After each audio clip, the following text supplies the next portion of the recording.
بسم الله الرحمن الرحيم الحمد لله رب العالمين وصلى الله على سيدنا محمد النبي الأمين وعلى آله وصحبه والتابعين وبعد أيها الملأ الكريم السلام عليكم ورحمة الله وبركاته.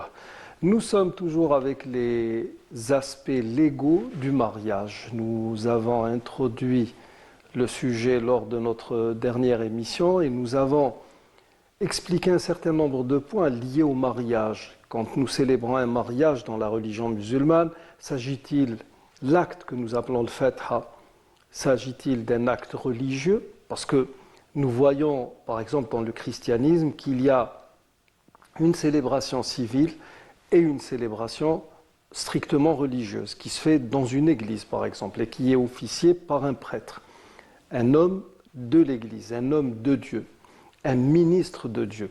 Dans la religion musulmane, nous avons expliqué que la chose est tout autre. Nous n'avons pas cette dichotomie et nous n'avons pas non plus d'acte religieux ou civil. L'acte de mariage est un acte comme tous les autres actes. Il s'inscrit dans une procédure juridique qui vise à la base à préserver les droits des deux parties contractantes. Ici, nous parlons de mariage.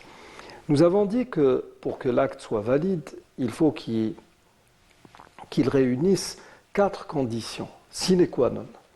La première condition, c'est le wali. Nous n'allons pas traduire le mot wali pour le moment. Le wali est une obligation, ou bien la présence d'un wali pour donner son accord quant au mariage de la femme est une obligation qui a été instituée par le prophète sallallahu alayhi wa sallam. Et quand nous citons un hadith du messager de Dieu alayhi wa sallam, nous partons du principe que tout ce que dit Muhammad sallallahu alayhi wa sallam, il le dit sous inspiration divine. Ma yantiqu anil hawa in huwa illa wahyun yuha.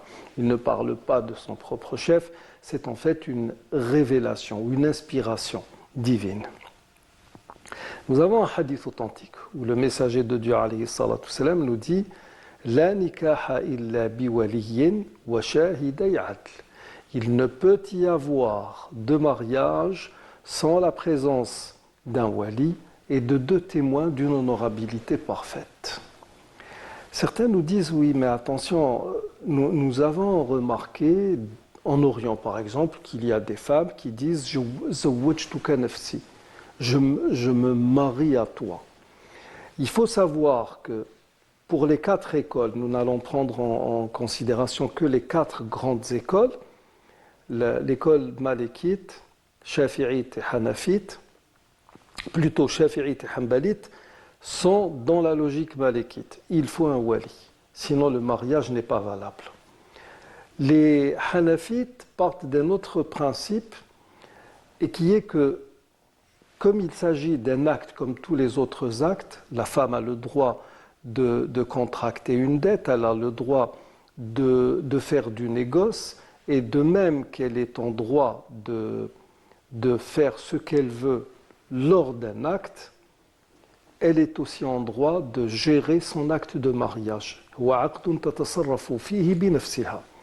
Sauf que cet avis est trop faible. Les hanafites ont leur argumentation, parce que nous pourrions tomber dans des cas où une femme est orpheline, par exemple, n'a personne pour jouer le rôle de wali.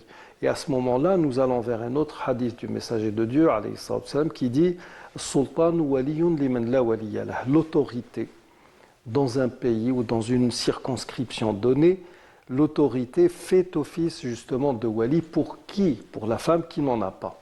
Et à ce moment-là, c'est, par exemple, dans un pays comme le nôtre, ça peut être le président de l'APC, ça peut être le juge de la circonscription, etc. Donc, cette présence du wali, elle est requise. Certaines personnes nous disent, mais attendez, vous nous citez un hadith, mais dans le Coran, nous n'avons rien qui indique que cette présence du wali est requise, elle est obligatoire. Nous avons le verset 25 de Sourate An-Nisa qui parle de ceux qui n'ont pas les moyens, qui n'avaient pas les moyens à l'époque de la révélation d'épouser des femmes libres. Donc ces gens-là pouvaient s'orienter vers des femmes qui étaient sous l'esclavage, l'ima. Bien sûr, souvenez-vous, nous l'avons déjà expliqué, nous en avons parlé, nous avons donné de manière générale le regard de l'islam sur l'esclavage et nous avons démontré que depuis son avènement, l'islam a commencé à tout fait pour éradiquer ce fléau qui est l'esclavage, sans pour autant recourir à une prescription ou à une ordonnance juridique ou à une abolition comme nous l'avons vu en Occident, abolition qui a été ensuite changée ou remplacée par la ségrégation. Et nous sommes toujours dans une sorte de néo-racisme qui prévaut dans le monde entier, malheureusement.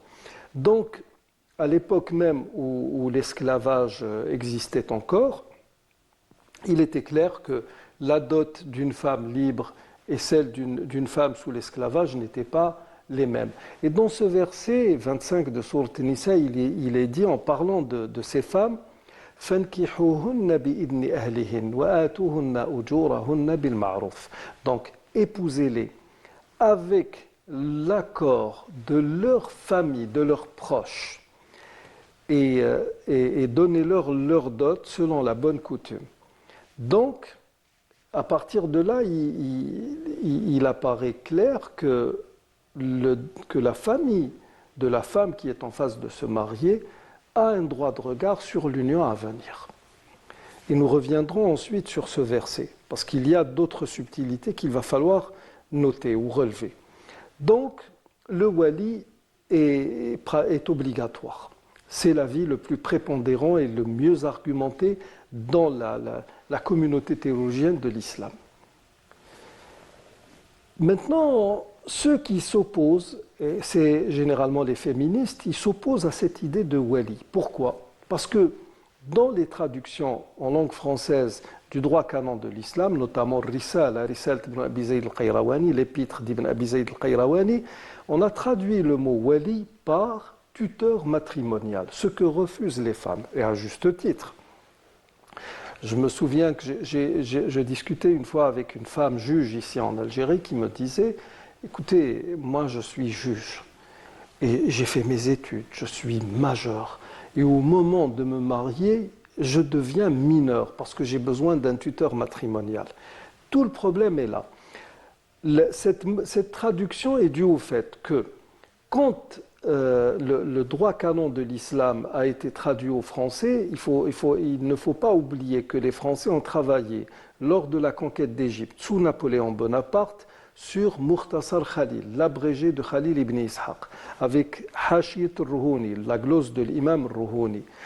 Et par la suite, ils ont d'autres chercheurs, d'autres juristes qui ont travaillé sur d'autres manuels comme Risalt ibn Abi Zayd ou bien Bidayat al-Mujtahid d'Ibn Rushd et bon nombre de références du droit canon de l'islam.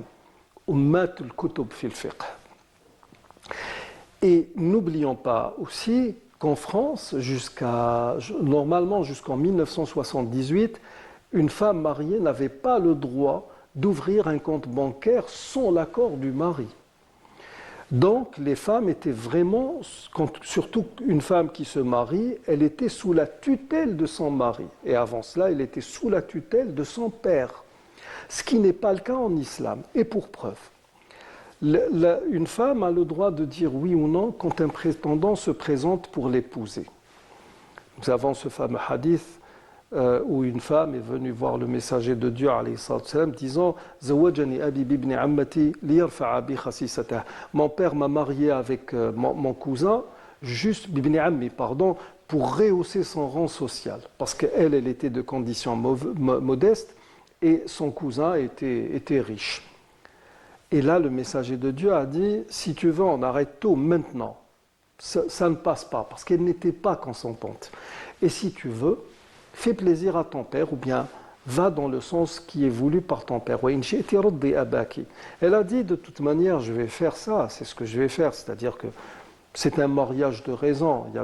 Dans la majorité des cas c'était des mariages de raison, même si le messager de Dieu alayhi salam a dit il n'y a pas mieux pour deux êtres qui s'aiment que le mariage.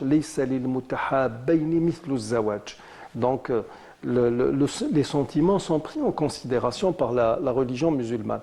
Mais là, cette fille ou cette jeune femme était en phase d'accepter ce que voulait son père, et elle a dit Sa'uraddi abi, walakin, je n'ai dit cela illa li ta'lama an-nisa'u anna lahunna huquq. Je n'ai fait cela que pour que les femmes sachent qu'elles ont des droits. Donc une femme a le droit de dire oui ou non quand un prétendant se présente. Elle a aussi le droit de fixer sa dot. La chose est peut-être mal perçue ou mal vue dans notre conception de la dot ici en Algérie par exemple, mais dans la religion musulmane, il n'y a aucun complexe à ce que la femme fasse cela. Ça ne pose aucun problème. Mieux que ça, les juristes musulmans vont au plus loin en disant que la femme est en droit d'accompagner son acte de clause. Aqdun muqtarinun bishart. Par exemple, hein, c'est surtout les hanafites qui sont dans ce sens, et ce que nous allons dire ici, beaucoup ont tendance à le cacher parce qu'ils ont peur que les femmes connaissent leurs droits. Alors, certains sont d'avis que si la femme dit à l'homme qui veut l'épouser, moi, je ne fais pas le ménage, je ne fais pas à manger, pas de popote, je ne rapièce pas ou je ne repasse pas les vêtements, et voilà, donc si tu veux m'épouser, tu dois me ramener une bonne ou une femme à mon service qui s'occupera de toutes ces tâches. Si l'homme accepte chez les juristes musulmans, eh bien, il est dans le devoir de respecter son engagement. L'imam Malik, par exemple, et l'imam Cheikh al-Islam ibn Taymiyyah, donc nous avons deux écoles qui sont de cet avis. Tout ceci indique que le wali n'est pas un tuteur. C'est pour cela que nous, quand nous traduisons le mot wali, nous disons c'est un représentant légal. Et revenons au verset 25 de Sourate Nisa, il n'est pas dit fankihuhunna bi'idni awliyaihin. Il est dit fankihuhunna bi'idni ahlihin. Alors que ces femmes-là sont dans une condition qui est plus modeste qu'une femme libre, que ce que nous avons l'habitude de voir. Et donc, si Dieu subhanahu wa ta'ala a maintenu le wali comme condition sine qua non de validité dans l'acte de mariage, c'est parce que quand une femme est assistée par une présence masculine, ses droits sont plus garantis, ou bien elle jouit d'une certaine protection, même aux yeux de sa belle famille et de son époux. Il y a ici l'aspect sociologique qu'il ne faut jamais négliger. Nous arrivons au terme de cette émission. Je vous remercie d'y avoir prêté attention. Assalamu alaikum wa rahmatullahi wa barakatuh.